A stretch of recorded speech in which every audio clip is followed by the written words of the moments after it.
अगर आप चैनल पर नए हो चैनल को सब्सक्राइब करें। सफलता के रहस्य में आपका फिर से स्वागत है। सबसे पहले हमने बात की थी सकारात्मक सोच का होना ज़रूरी है। अब हम बात करेंगे लक्ष्य पर। क्या है लक्ष्य? आपका लक्ष्य स्मार्ट होना चाहिए। स्मार्ट का मतलब दोस्तों, यहाँ मैं आपके सामने कुछ मिलते जुलते लक्ष्य बताऊंगा। जैसे कि मुझे अच्छे अंक लाने हैं, मुझे गणित में अच्छे अंक लाने हैं, मुझे वार्षिक परीक्षा में गणित में अच्छे अंक लाने हैं, मुझे वार्षिक परीक्षा में गणित में कम से कम 80 अंक लाने हैं, मुझे वार्षिक परीक्षा में गणित में 100 अंक लाने हैं। इन लक्ष्यों में से एक ही ऐसा है जो स्मार्ट लक्ष्य है। क्या आप बता सकते हैं वो कौन सा है? सही उत्तर जानने से पहले आइए जानते हैं स्मार्ट क्या होता है। स्मार्ट लक्ष्य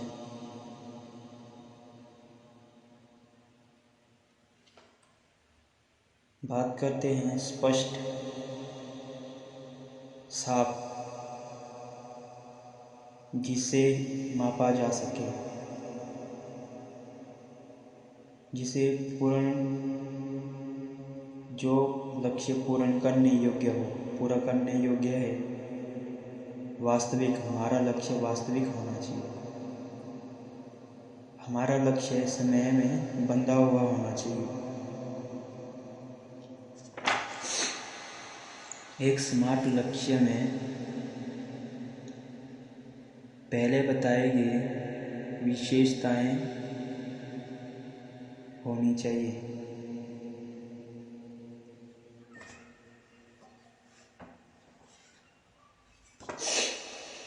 चलिए बात करते हैं स्पष्ट।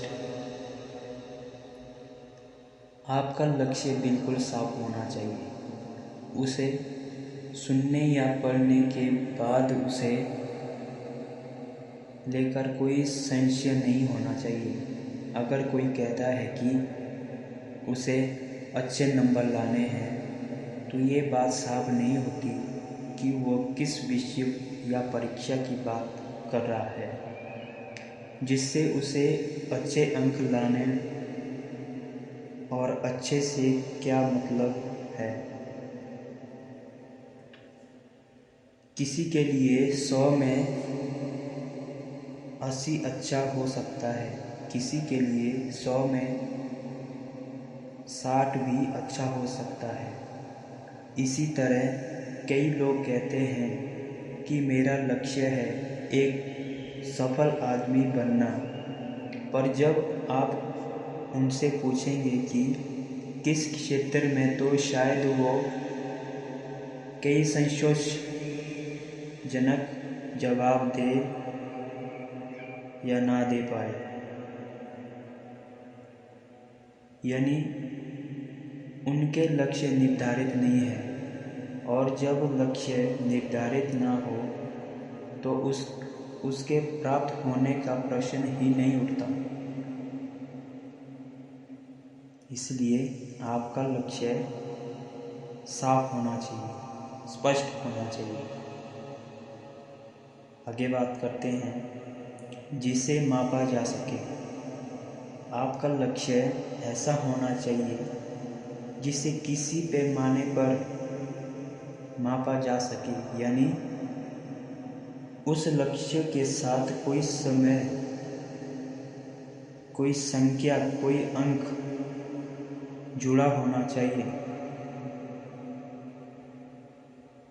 उदाहरण के लिए, यदि कोई कहता है कि उसका लक्ष्य वजन कम करना है, तो सवाल उठता है कि कितना कम करना है।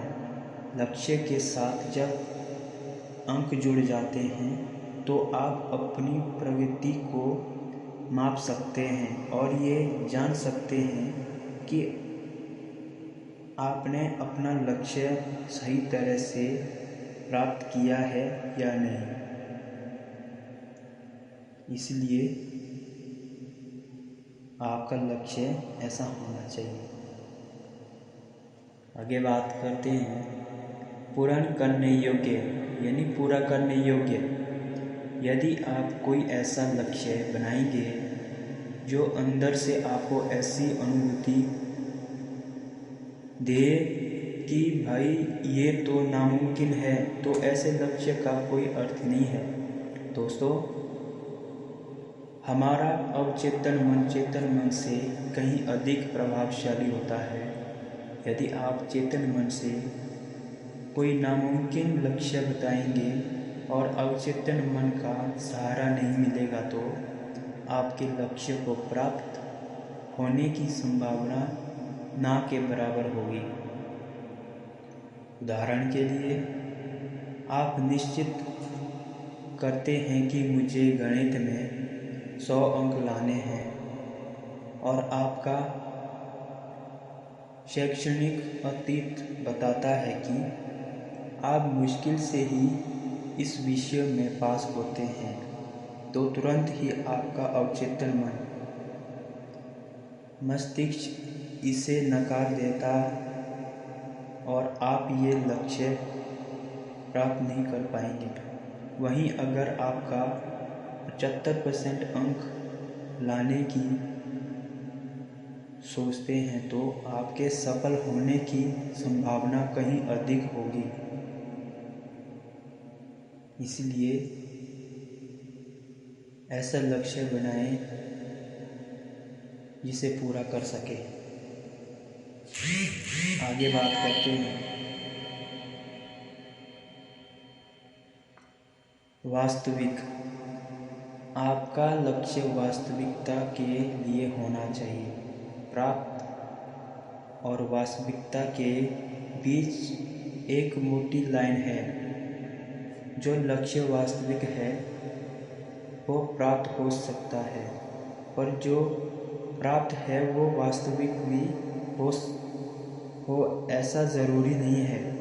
उदाहरण के तौर पर परीक्षा में टॉप करना एक पर्याप्त लक्ष्य है, पर यदि आपने शुरू से पढ़ाई नहीं की है और बस परीक्षा में कुछ ही दिन बचे हैं तो यह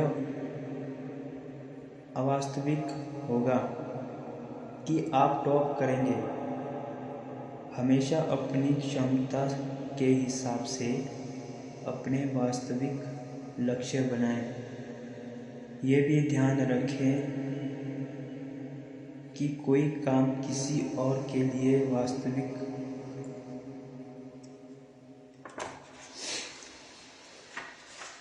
हो सकता है, पर आपको ऐसे अपने नज़रिए से देखना है और अपने लक्ष्य का निर्धारण करना है। इसलिए लक्ष्य वास्तविकता होना चाहिए। समय में बंधा हुआ। लक्ष्य के साथ अगर आप समय सीमा नहीं निर्धारित करेंगे तो आपको उसे प्राप्त करने की उत्सुकता महसूस नहीं होगी और आप उसे पूरा करने के लिए यथार्थ प्रयत्न नहीं कर पाएंगे। इसीलिए लक्ष्य निर्धारण करते वक्त यह निश्चय करना कि इसे कब तक प्राप्त करना है बहुत ही आवश्यक है। हमें कई बार लोगों को ये कहते सुना है कि मुझे व्यवसाय शुरू करना है, पर यह बहुत कम ही सुनने में आता है कि मुझे इस साल के इस महीने से शुरू करना है। अतः आप जब भी अपना लक्ष्य बनाएं तो उसे कब तक प्राप्त करना है ये ध्यान में रखें और उसे अपनी सोच का हिस्सा बनाएं। ऐसा करने से कहीं ना कहीं आकर्षण का नियम भी आपको लक्ष्य प्राप्ति से सहायक सिद्ध होगा। तो यदि हम अपने शुरुआती प्रश्न पर लौटेंगे तो हम पाएंगे कि मुझे वार्षिक परीक्षा में गणित में कम से कम 80 नंबर लाने हैं। एक स्मार्ट लक्ष्य होगा। अगर मुझे वार्षिक परीक्षा में 100 अंक लाने हैं के लक्ष्य की बात करें तो ये ज़्यादातर लोगों के लिए या तो अप्राप्त होगा या अवास्तविक होगा, पर कुछ लोगों के लिए जो गणित में कुशाग्र हैं उनके लिए ये एक स्मार्ट लक्ष्य हो सकता है, परंतु ऐसा बहुत कम होता है। स्मार्ट लक्ष्य बना लेना मतलब आधी जंग जीतना है और ना बना पाना हारना।